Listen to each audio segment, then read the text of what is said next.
Greetings and salutations, everybody. It's your boy King the Hedgehog back once again. Usually I don't make videos like this, but I can't get this out of my brain. Yesterday, Nintendo issued another Nintendo Direct, primarily for one of its greatest longtime series, StarFox. We're getting a new game June 25th, 2026 for the Switch 2. When the news hit, I was ready. I felt excited to see what kind of new adventure that we will be going through and partaking. However, it's not. It's the same story over and over and over. First on the Super Nintendo or the Super Family system, the Super Family computer, we had the original Star Fox. And that was perfected by the later StarFox 64 for the Nintendo 64, which is still regarded as one of the best rail shooters out there, and for getting scores better than your friends and all of that. Most of the Nintendo 64 games do not age well graphically and sometimes spiritually, depending on what kind of game you are playing. However, StarFox 64, with no issues, even on original hardware or even also on the Switch Online, still stands the test of time. And yet, we are doing this story again. Mind you, this game was already redone for the 3DS. So StarFox 64 for the 3DS, same exact story, same maps, same characters, same layout, same power-ups. All of that was the same.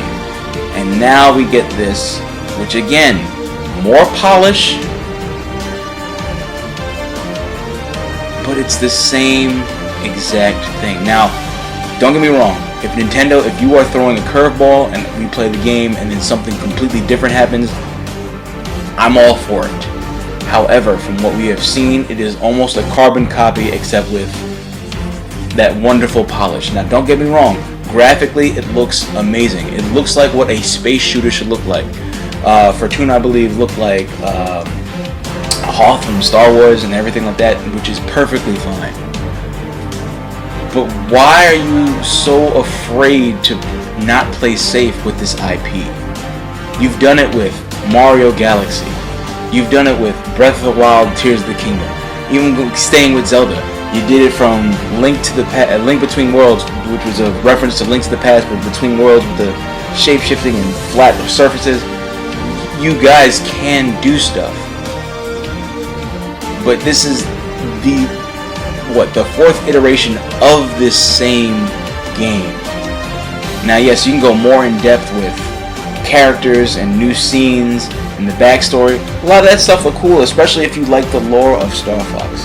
I will honestly go out and say this: if you have never played a Star Fox game before, this looks appealing. I think you're in for a treat, and it's probably going to be a good time.